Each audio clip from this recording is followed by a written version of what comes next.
Bueno, buena semana para el gobierno de Javier Milei, porque logra salvar a su jefe de gabinete, salvar a Manuel Adorni, que ayer tenía una jornada complicada en el Congreso y finalmente lograron postergarla, hicieron algún truquito técnico ahí con el reglamento del Congreso y dijeron, bueno, lo pateamos para adelante, un par de partidos de Mundial más lo puede ver en la jefatura de gabinete, pero lo importante es hoy, la jugada importante es hoy, que es la del Super Riggi. El Super Riggi es, como su nombre indica, una etapa para el gobierno superadora, para nosotros empeoradora del Riggi, que es básicamente un favor a los multimillonarios. Entonces, yo le pondría el foco ahí, y pondría el foco en mucho de lo que dijo Javier Milei ayer, porque ayer estuvo también Milei en la Fundación Faro. La Fundación Faro es la fundación que preside Agustín Laje y que se financia con aportes de cenas de donde van a comer los multimillonarios que han sido favorecidos por este gobierno. Y desde ahí se canaliza dinero, todavía no explicaron hacia dónde. Es más, hay sospechas que a partir de ese dinero que ponen los multimillonarios en esa fundación, es esa fundación la que después reparte entre los funcionarios para que tengan una vida no acorde a su sueldo como funcionario público. Entonces, ayer hubo un evento muy importante que fue Milei en la Fundación Faro y que volvió a repetir un montón de cosas que son falsas, pero que vale la pena además mostrarlas de cara a lo que hoy se va a discutir en el Congreso, que es el Super Riggi. Porque ¿cuál es el argumento de Milei? Es el único camino posible. Nosotros venimos haciendo todo fenómeno y para que todo sea súper genial, tenemos que ir al Congreso y regalarle a tipos que pueden invertir más de $1.000 millones que no paguen un solo impuesto en la Argentina. Es decir, es medio raro de explicar. Bueno, Milei ayer en la Fundación Faro, mirá. Que nuestro peor trimestre es 3 veces más grande que lo que pasó a lo largo de los últimos 100 años de la catástrofe populista / socialista. Pero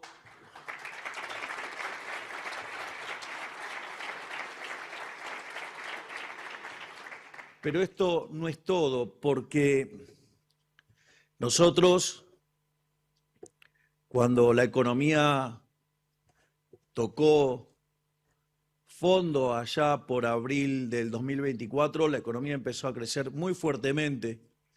Datos que los medios de comunicación se empecinaron en ocultar sistemáticamente, mientras que la economía, digamos, estaba saliendo de ese piso donde el dato relevante era verlos desestacionalizados para ver cómo evolucionaba la economía, se encargaban de mostrar solamente las comparaciones interanuales, de modo tal de seguir mostrando datos negativos. Bueno, o sea que la culpa encima es nuestra de los medios que no mostramos la información. Nosotros mostramos la información de las estadísticas públicas, los datos del INDEC. Lo que muestra el gobierno, y lo hemos dicho ya muchas veces, es que efectivamente la economía creció. El tema es cómo. Porque la economía creció apalancada en un par de sectores que podrían ser la locomotora del desarrollo de la Argentina, pero es una locomotora sin ningún vagón enganchado. Esto lo ha descrito muy bien Dani Steingart, un investigador del tema, y lo ha descrito muy bien también Jorge Cian, un empresario, que los dos hicieron el mismo ejemplo, la locomotora sin vagones. Vos tenés una hermosa locomotora. Vamos a hacer minería y petróleo y gas. Genial. Buenísimo. O sea, queremos eso.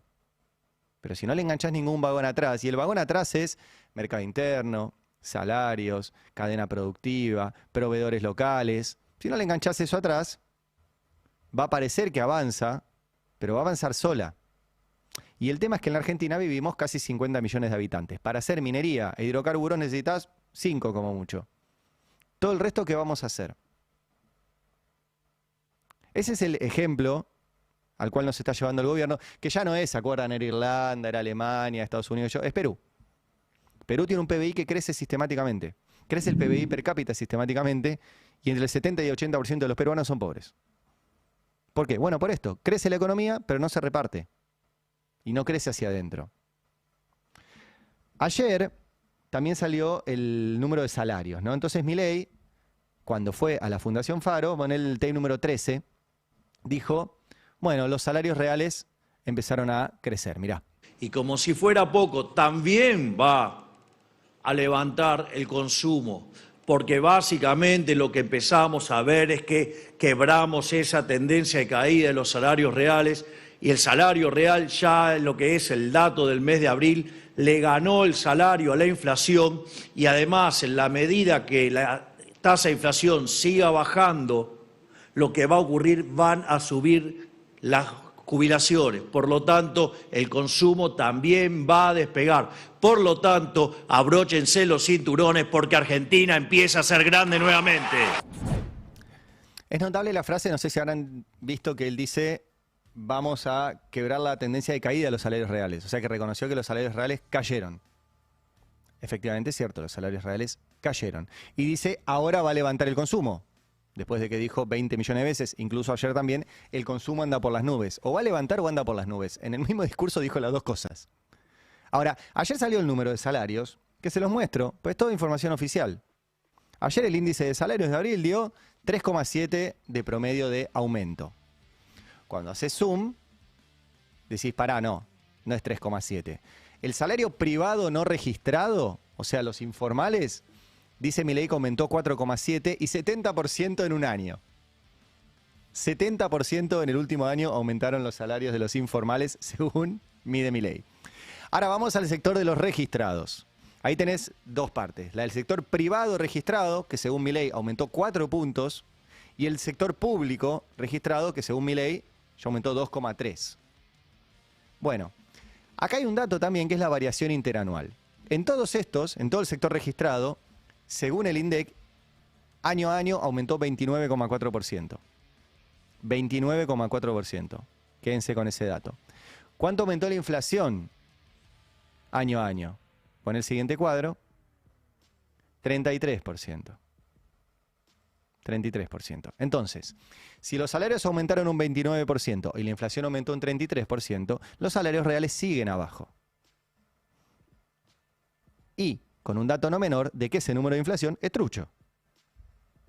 Porque el gobierno sigue midiendo con una canasta del 2004 y estamos en 2026 y tiene una canasta actualizada al 2018 que no usa.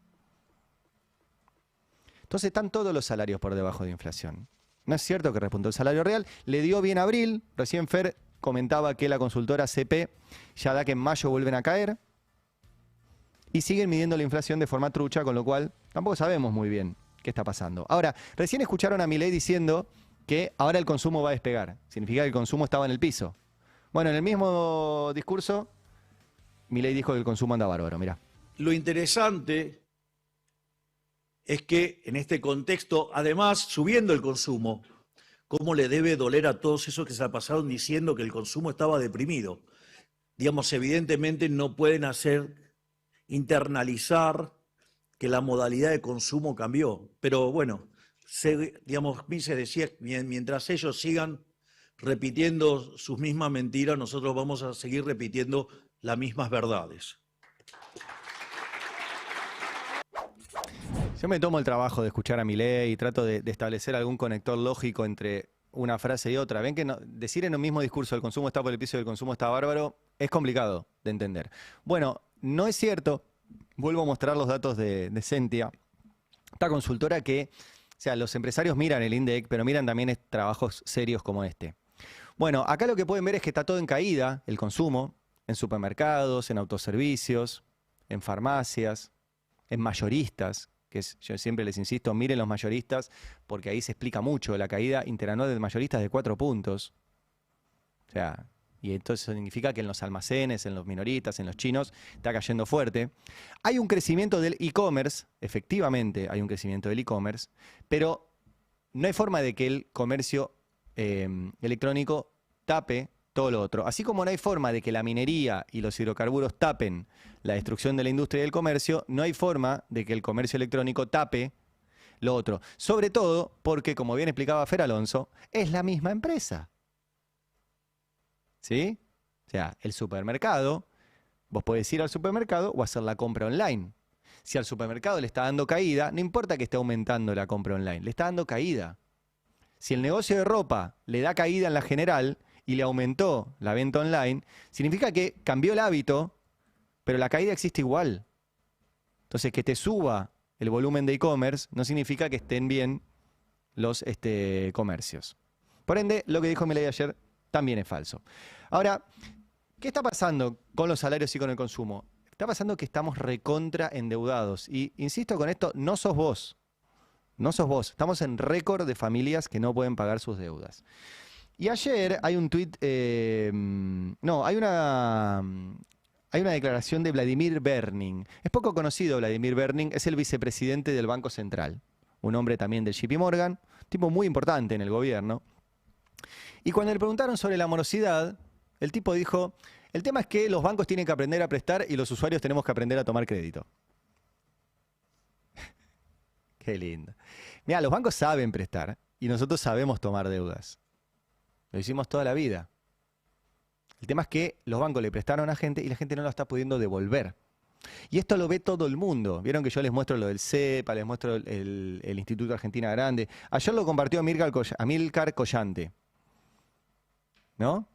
La cantidad de personas que están en mora crediticia con el sistema financiero. Y fíjense el crecimiento. ¿Sí? 6 millones de personas más. 2 millones de personas más. Son más de 6 millones las personas que no están pudiendo pagar sus deudas. Por eso insisto, no sos vos. No sos vos. Hay más de 6 millones de personas que hoy no pueden afrontar su deuda financiera. ¿Qué van a consumir? Si no pueden pagar lo que consumieron antes. Milei ayer, en la Fundación Faro, también dijo que todo andaba fenómeno, pero que todo andaba mal. Es contradictorio, pero es así, habla así, porque el Congreso votaba leyes que no iban acorde a su plan económico. Mirá. Siempre reconocimos que la economía había tenido una fuerte desaceleración y eso se explica por lo que fue el ataque de la política durante el segundo semestre del año pasado, con un Congreso que nos sancionó, tiró 40 leyes para quebrar el equilibrio fiscal, quebrar el corazón del programa, votando leyes donde aprobaban gastos sin contrapartidas de ingresos. Es decir, una verdadera orgía que buscaba destruir a los argentinos. Vieron que para Milei básicamente hay que simplemente quedarnos quietos y que el gobierno haga lo que quiera. El Congreso no puede trabajar de Congreso, por ejemplo, votando la ley de emergencia en discapacidad, que es la que menciona Milei, para que las personas con discapacidad tengan acceso a derechos, la ley de presupuesto universitario, presupuesto para la ciencia. Según Milei, todo eso es golpista, ¿no? Entonces hay que dejarlo hacer lo que quiera. Ahora, vieron que la explicación es que el Congreso le votaba leyes que no tenían la forma de financiamiento. O sea, decían, ¿cómo voy a pagar la emergencia fiscal? No me lo dijeron. ¿Cómo voy a pagar las universidades? No me lo dijeron, por ende, no cumple la ley. Y Milei sigue sin cumplir esas leyes. A pesar de que ayer vi una entrevista del presidente de la Corte, de Ricardo Lorenzetti, diciendo, bueno, no sé, nosotros no pudimos resolver la universidad, qué sé yo. O sea, Milei sigue sin cumplir el financiamiento universitario, pese a que es ley. Lo vetó, el Congreso lo revalidó y el tipo no lo cumple. Ahora, ¿qué es esto del costo fiscal? Es efectivamente cuando vos haces una ley tiene un costo. Eso es verdad. Para las que hace la oposición y para las que hace el oficialismo. ¿Explicó Milei cómo se va a cumplir el costo, el impacto fiscal del RIGI, por ejemplo? Porque el impacto fiscal del financiamiento universitario o de la emergencia en discapacidad es realmente menor. Menor en términos presupuestarios. Ahora, miren el cálculo que hizo el CEPA sobre el impacto fiscal del RIGI. Porque el RIGI es al revés, o sea, nosotros, la emergencia en discapacidad que es, destiná plata a personas con discapacidad. ¿Sí? ¿Qué es el RIGI? Deja de recaudar. El RIGI es, te bajo el impuesto a las ganancias, te bajo el IVA, te bajo los derechos de exportación, o sea, bajan impuestos, o sea, el Estado deja de recaudar. Entonces, si para gastar hay que explicar cómo se va a pagar ese gasto, para dejar de recaudar hay que explicar también cómo se va a cubrir eso que se deja de recaudar, ¿no? Tiene lógica. Bueno, no. El RIGI, calculó el CEPA, lo que está anunciado y confirmado le va a costar al Estado argentino 1.813 millones de dólares. 1.813 millones de dólares. Y Milei no explicó cómo se va a cubrir eso. Pero para peor, en este mismo informe del CEPA, ahí está el detalle, 1.800 es de base. En un escenario un poco más alto y mirando al 2030 son 2.362 millones de dólares. Ahora, Milei no solo no explicó cómo va a cubrir este hueco que le deja al Estado el RIGI, ahora voy a ir al super RIGI que se vota hoy, pero este hueco que le deja al Estado el RIGI, sino que lo interesante de este informe del CEPA es que fueron a ver de todos estos proyectos aprobados, cuáles son gracias a Milei o cuáles ya existían de antes. Spoiler, ya estaban todos de antes. Mostremos algunos. Acá, Galán Lithium anunció que comenzará a producir litio en Catamarca en 2025. La nota es de 2023. Diciembre de 2023. Hay otro. Mendoza suma 6 nuevos parques solares con inversiones de hasta 450 millones de dólares. La nota es de 2023. Sigamos. Obviamente Milei asumió en diciembre del 23, ¿no? ¿Qué es Vaca Muerta Sur? El oleoducto al que apuestan YPF y la política. Nota de octubre del 2023. Otro más. La minera Río Tinto revisa su proyecto en Argentina debido al aumento de los costos. Nota de febrero del 2023. ¿Qué más? Los Azules, avanza uno de los proyectos de cobre más grandes del mundo. Nota de 2023. O sea, Milei no solo no explicó de dónde va a sacar el hueco que nos deja el RIGI, sino que lo único que hizo con el RIGI es bajarle impuestos a empresas que ya estaban acá. Y que habían venido antes del RIGI. Por ende, no era necesario regalarles el RIGI si ya estaban acá. Lo que hizo fue bajarle impuestos a empresas que ya estaban acá. Y ahora lo único que van a hacer es pagar menos impuestos. No van a generar más trabajo que antes, simplemente van a ganar más plata. Por eso salva a los multimillonarios. Mientras destroza todo lo demás. Ahora, hoy se viene el Super RIGI. Hoy se vota eso en el Congreso, el Super RIGI. Que, no hay que ser muy bicho, empeora el RIGI. ¿Sí? Si el RIGI daba un montón de beneficios, el Super RIGI da más beneficios todavía. Pero además da más beneficios a tipos que pueden invertir más de 1.000 millones de dólares. O sea, con un Super RIGI, la inversión rondaría más o menos lo mismo que pierde todo el Estado con el RIGI, con los RIGI de ahora. Pero le van a regalar más cosas. Yo sé que no tiene lógica, pero eso es lo que van a votar hoy en el Congreso. ¿Para quién es? Bueno, es para uno de los amigos de Milei, que ahora se fue, ¿vieron? Se fue Peter Thiel unos días, pero seguro vuelve. Porque así lo dice la ley. Les voy a mostrar, ya esto lo vimos, pero como se vuelve a votar hoy, vale la pena volver a ponerlo. Esto es para nuevas actividades económicas, lo ponen entre comillas en la ley. Lo mal redactadas que están las leyes del gobierno son tremendos. Entonces dice, bueno, las nuevas actividades económicas que no se hagan acá. ¿Qué es lo que no hay acá? Y no hay data centers gigantes como los que quiere poner Peter Thiel acá. El data center, insisto, no genera trabajo. Es un galpón con computadoras. Nada más. Chupa agua y chupa energía. No genera trabajo. Pero le quieren regalar un montón de beneficios impositivos. Es para, repito, proyectos de más de 1.000 millones de dólares. Ponen la placa siguiente. Ponen en el ley que ninguna ley, ponen el siguiente, ninguna ley podrá cambiar lo que la ley que se quiere votar hoy se establezca. Esto es increíble porque, o sea, si un diputado vota esto, ya es... Poné el siguiente, por favor. Si un diputado vota esto, está diciendo... yo no puedo volver a trabajar nunca más. O sea, cerramos el Congreso. Ahí dice, los incentivos de la presente ley no podrán ser afectados, alterados o desconocidos por una norma posterior. ¿Se imaginan, no? Un diputado votando, che, esta ley mía no la puede cambiar ningún diputado del futuro. Bueno, eso está en el artículo 24 de la ley. Después están los beneficios impositivos. Te voy a ir pidiendo rápido. Acá está. Baja las ganancias a 15%. ¿Cuánto paga un laburante? 35%. ¿Cuánto paga alguien del RIGI? 25. ¿Cuánto van a pagar los mega multimillonarios? 15. Puta que parece joda, pero está redactado así. Está redactado así. Le van a permitir amortizaciones aceleradas. Esto es que cualquier inversión que hagan la pueden meter más rápido en el balance y así pagar menos. Van a poder absorber los quebrantos, ¿sí? Cosa que no pueden las otras empresas.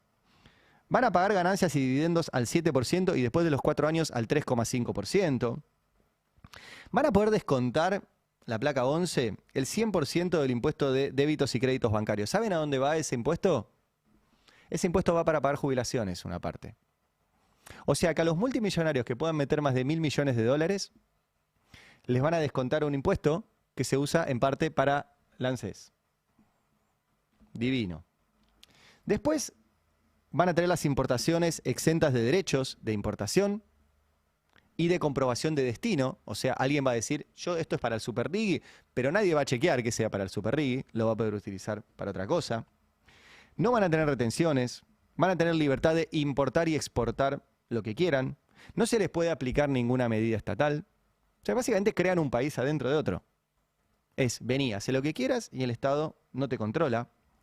El artículo 55 es el más duro. Ahora le metieron una pequeña modificación, pero básicamente dice que no se le puede obligar a una empresa a adquirir insumos de proveedores nacionales en condiciones menos favorables que las condiciones de mercado. Ahora lo que hicieron fue decir, bueno, van a tener que cumplir un mínimo del 20% de sus proveedores, siempre y cuando provean exactamente lo que quiere. Esa es la placa 14, pone. Siempre y cuando cumplan lo que quiere la empresa. ¿Y qué va a decir la empresa? No, quiere el tornillito que tenga formita así. Ah, no se hace acá. Mala leche. Lo tengo que comprar en Alemania o en China. ¿Qué tenías? Una cláusula que tenía el RIGI original y que la inversión que hace China en, creo que había sido San Juan, termina trayéndose todo un campamento. Exacto, Entonces, exacto. Incluso... Es decir, se hacía acá, se hacía acá. ¿Qué dijeron? Ay, no es exactamente la casita que yo quiero, la compraron en China. No se les puede prohibir nada. Le baja las cargas patronales también. ¿Sí? Otro agujero para la ANSES, es la placa número 16. En la 17 está la baja de los derechos de exportación, ¿sí? También a los 3 años, una vez transcurridos los 3 años, 100% se les baja, o sea, dejan de pagar derechos de exportación. Placa 18, no tienen que pagar nada en la Argentina, no tienen que liquidar un solo dólar en la Argentina. La 19, no se les pueden aplicar normas cambiarias. Chau, queda todo como está, para siempre, forever and ever. La 20, es el artículo 73 es tremendo, se los voy a volver a leer porque es tremendo. El Estado Nacional les garantiza a los multimillonarios la plena disponibilidad de los productos resultantes del proyecto sin obligación de comercialización en el mercado local.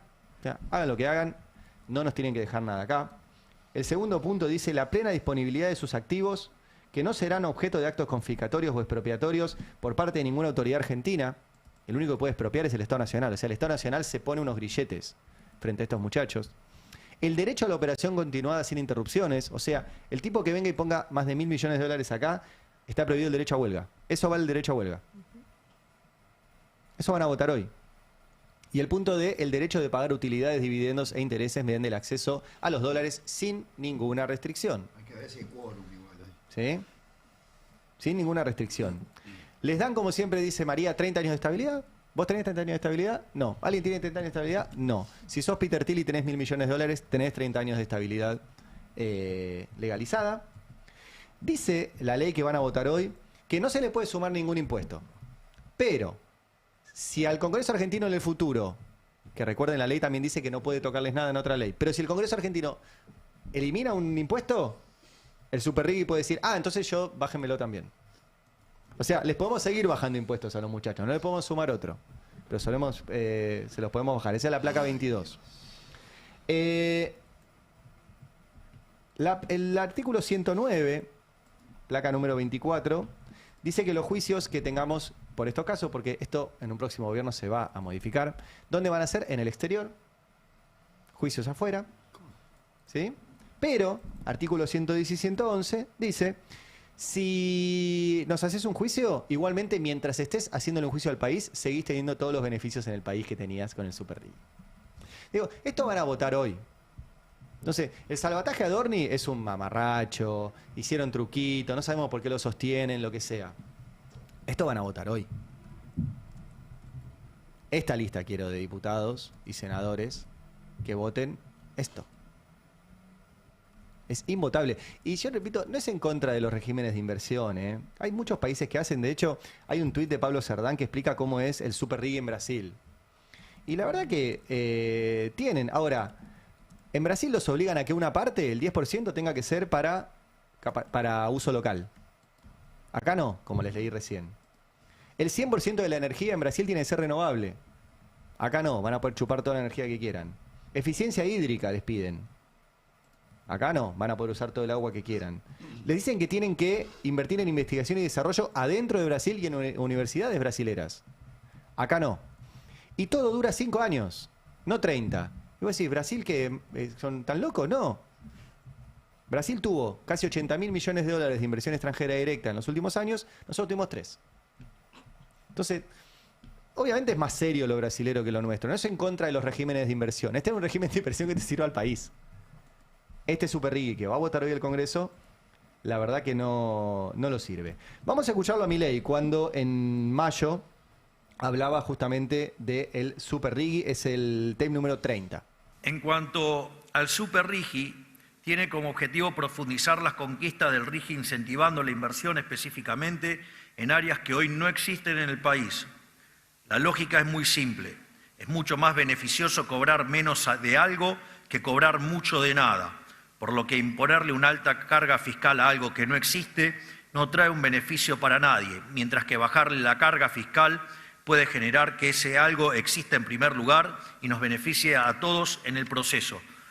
Nuestra idea del fisco no es que las cosas que están en el Riggi se parezcan al fisco que tenemos hoy. La idea es que el fisco converja hacia el formato del Riggi y del Super Riggi, es decir, ir a un sistema con mucha menor presión fiscal. Sacarle los impuestos a los multimillonarios. Por eso Milei salva a Adorni, pero sobre todo salva a los multimillonarios que no necesitan ser salvados, simplemente están discutiendo su tasa de rentabilidad. Esto se vota hoy, por eso si querías escribirle un mail a tu diputado, a tu senador, puteándolo por lo de Adorni, yo te diría que lo putees por lo del Super Riggi. Me parece mucho más razonable y a futuro que Adorni, que va a ser una anécdota de la historia, bastante simpática, pero una anécdota al fin. Lo del Super Riggi es algo estructural. Ayer mismo Milei, en esto de hay que sacarle expresión fiscal, ayer mismo volvió a favorecer a las empresas mineras. Por decreto, ¿sí? Les devolvió el IVA a las mineras. ¿A vos te devuelven el IVA cuando compras pan? ¿A vos, Fer? ¿Sí? Cuando compras pan, ¿a alguien le devuelven? Si pido la factura.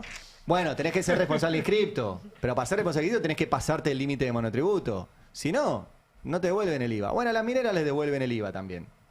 Y ahí hay un gran tema que es, tenemos que hacer minería en la Argentina recontra sí. Recontra sí, tenemos que ser un país minero. Desarrollar la minería del litio, del cobre, del oro. No es una discusión menor. Se puede hacer de forma sustentable, teniendo en cuenta el medio ambiente, pero pararse arriba de una montaña llena de riqueza, porque sí, me parece un absurdo. Chile, que está del otro lado de la misma montaña, vive hace décadas del cobre. Nosotros no exportamos cobre. O sea, es ridículo. El tema es cómo hacemos esa minería.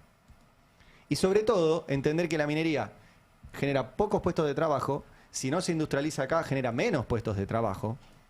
Y que no podemos basarnos simplemente en decir, hagan minería y el resto del país queda afuera. Esa es la idea de Milei, que así lo decía en la apertura de sesiones. Mirá. La minería se desplegará por toda la cordillera, generando cientos de miles de puestos de trabajo.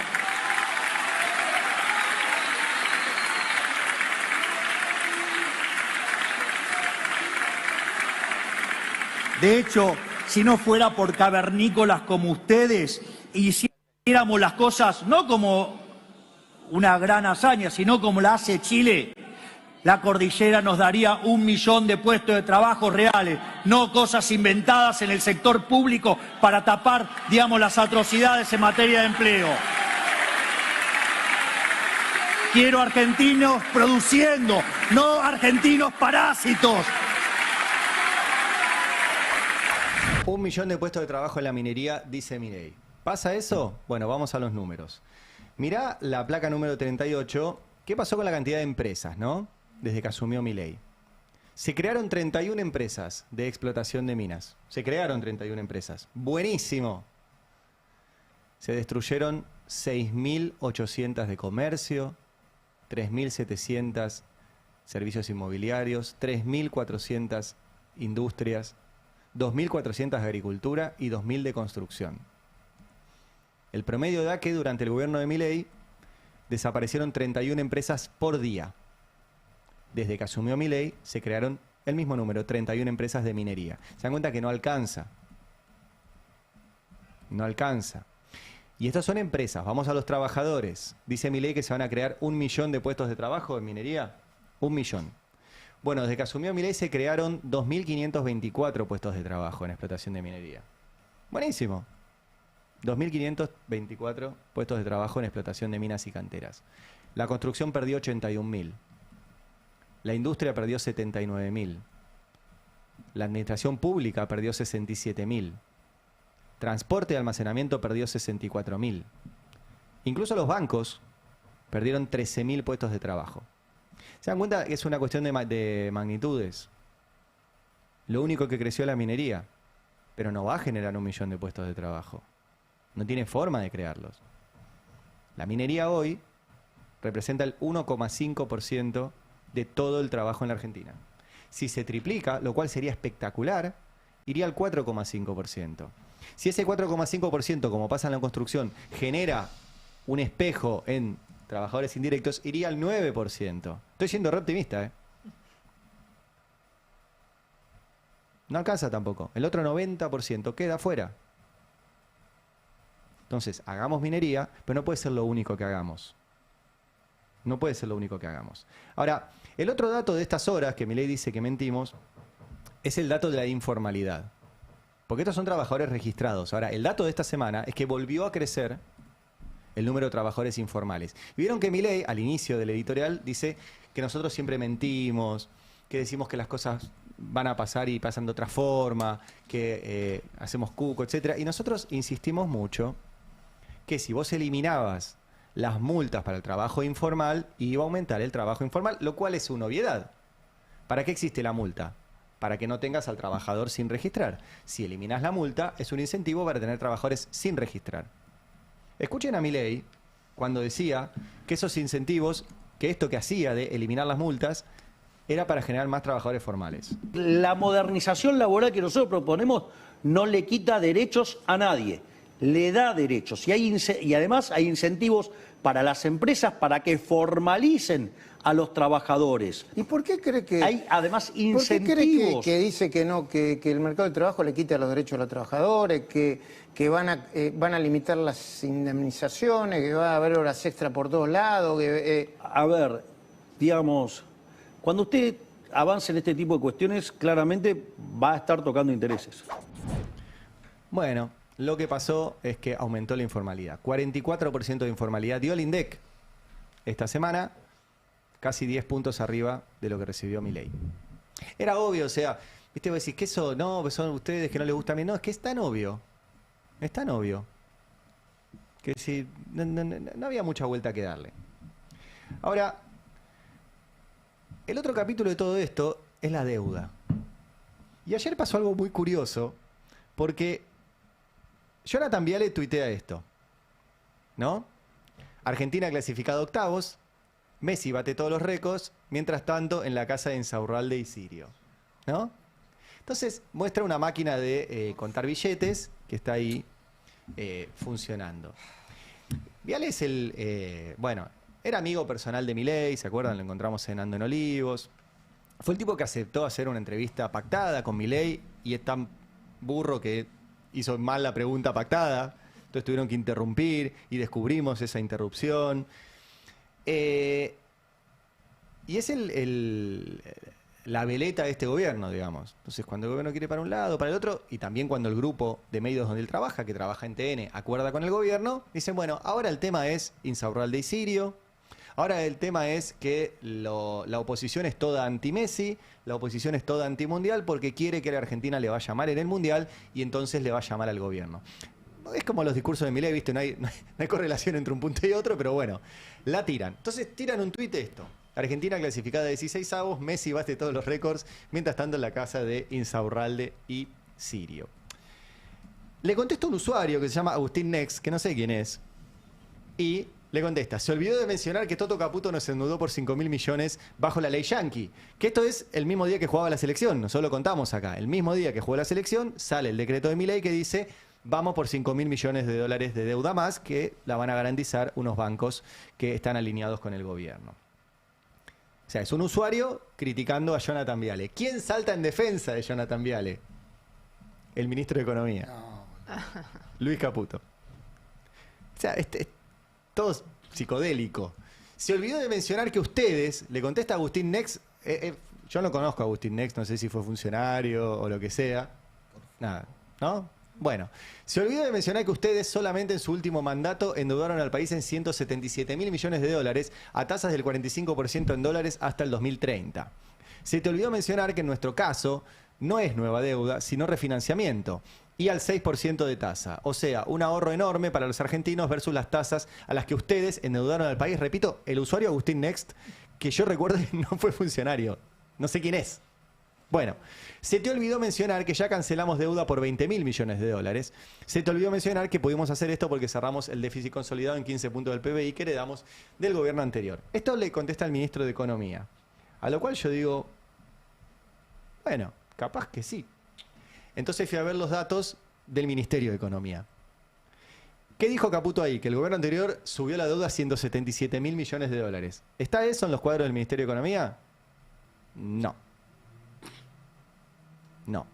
Este es un cuadro que te mide la deuda y sobre todo la deuda que está en moneda extranjera y en moneda nacional. Los que están viendo lo podrán apreciar, si no les cuento. Es un cuadro que va del 2004 al 2023. Del 2004 al 2012 lo que van a ver es una baja tremenda. Después sube un poquitito en 2014 y 2015, pero poquitito. Cuando asume Caputo, con Macri pega otro salto gigante y nos vuelve al 2005. Baja un poquito de vuelta en el gobierno anterior. Y ahora con Caputo de vuelta nos volvió a endeudar. Otra vez. Esto llega hasta 2023. Pon el siguiente cuadro. Esto te muestra también la deuda. Acá es bruta en cantidad de millones de dólares. Pero además en porcentaje del PBI. Que es un dato importante para calcular. Bueno, como verán, durante los años del kirchnerismo, la deuda cayó en términos de porcentaje sobre PBI y durante los años del macrismo, con Caputo como ministro endeudador, volvió a subir. Es más, con Caputo como endeudador, dejó al país después para afrontar una pandemia casi con la deuda al nivel del PBI. Te puedo meter un bocado porque no me lo puedo contener. Sí. Caputo emitió deuda a 100 años y la compró a través de su fondo de inversión. Bueno, sí, Fue sí. es decir, es el tipo que ha hecho, ¿viste? Cuando dices, pateás el córner y vas a cabecear. Sí. Bueno, el tipo hizo el negocio redondo. De los Emitió dos la lados del deuda mostrador. y la compró él mismo Claro. y después se garantizó el pago. Y la otra cosa que dijo Caputo, bueno, como verán en esos gráficos que le mostré, no hay un aumento de 177.000 millones de dólares del gobierno anterior. No está ese dato, o sea, no hay forma de dónde sacarlo. Él inventa la deuda intrasector público. Pero ese dato no está. Ahora, él dice bajamos la deuda a 20.000 millones de dólares, ¿no? ¿Lo leyeron?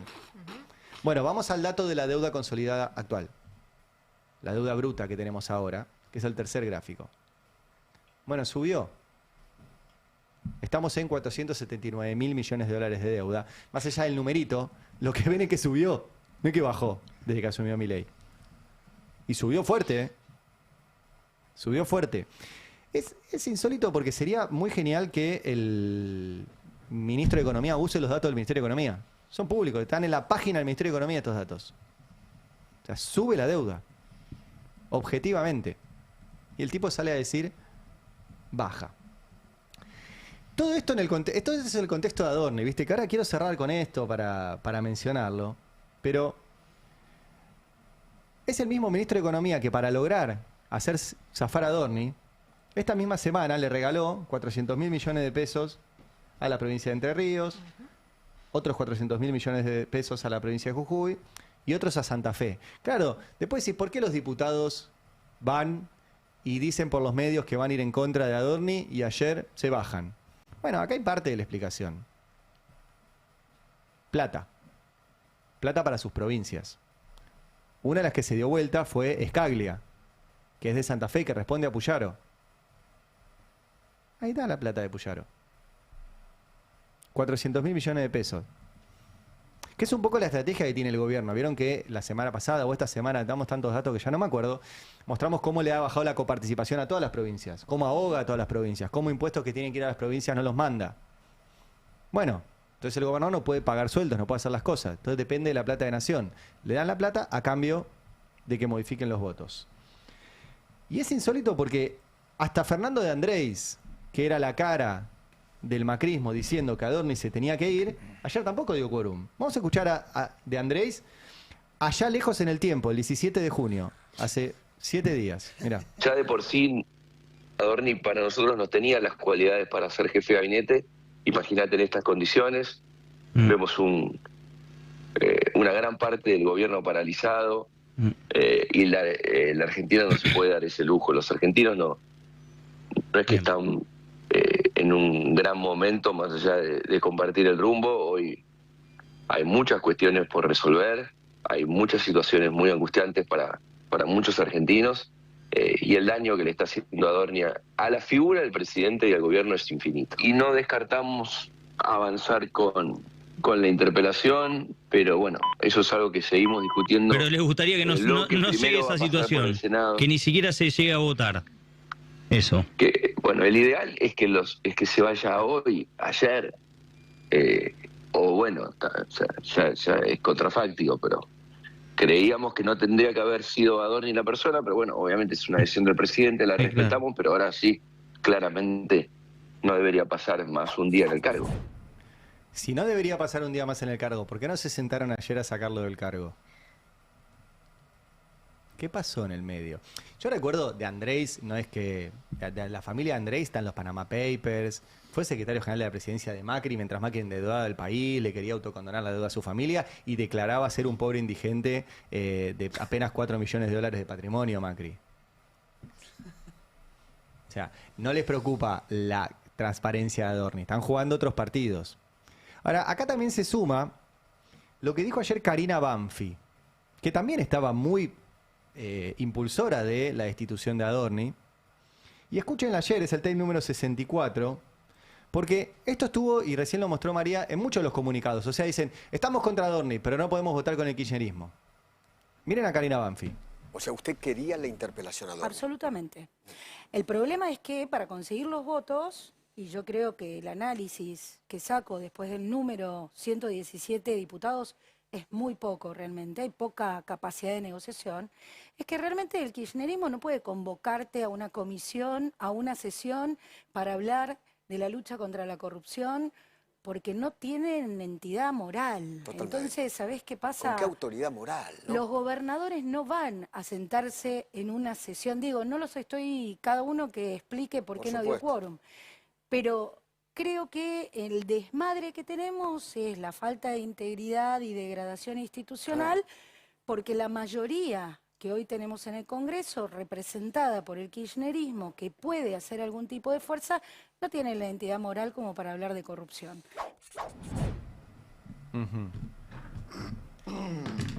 Y Karina Banfi, sí. ¿En qué contexto? Yo me acuerdo que ella era la pareja del tipo que organizaba el debate presidencial,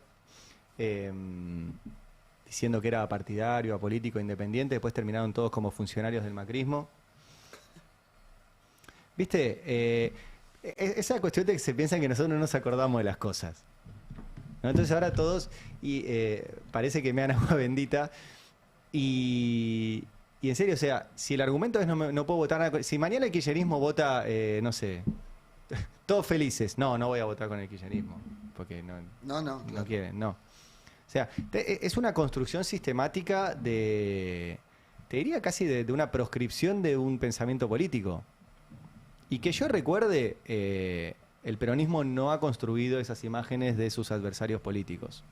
El peronismo que es acusado de autoritario, de violento, antidemocrático y de todas esas cosas, no ha proscripto ni perseguido, ni ha querido ni demonizar, ni matar civilmente a las personas que piensan distinto. O sea, esta instalación de que no puedo votar nada con un kirchnerista, ¿cómo es? Porque si efectivamente es el bloque más grande, no va a pasar nunca nada en el Congreso.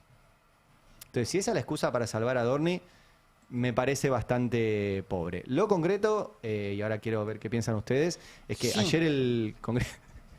No, muy interesante lo que decís, Sari. No, pero porque Luis? te explico el razonamiento. Sí. Todos los peronistas son chorros. Sí. Sí. Adorni es un chorro. Sí. Adorni es peronista. radio.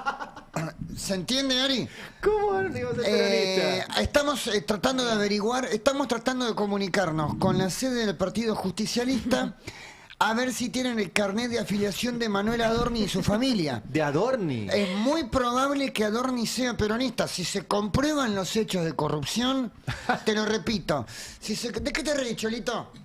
Perdóname, ¿de qué te reís? O sea, si se comprueba que Adorni es corrupto... Si se comprueba, o sea, los peronistas son chorros. Adorni es un chorro. Sí. Sí, lo dictamina la justicia, ¿no? Sí. Entonces Adorni es peronista. ¿Se entiende a dónde voy? Me parece que lo que dijo Banfi tiene razón. Tiene un punto.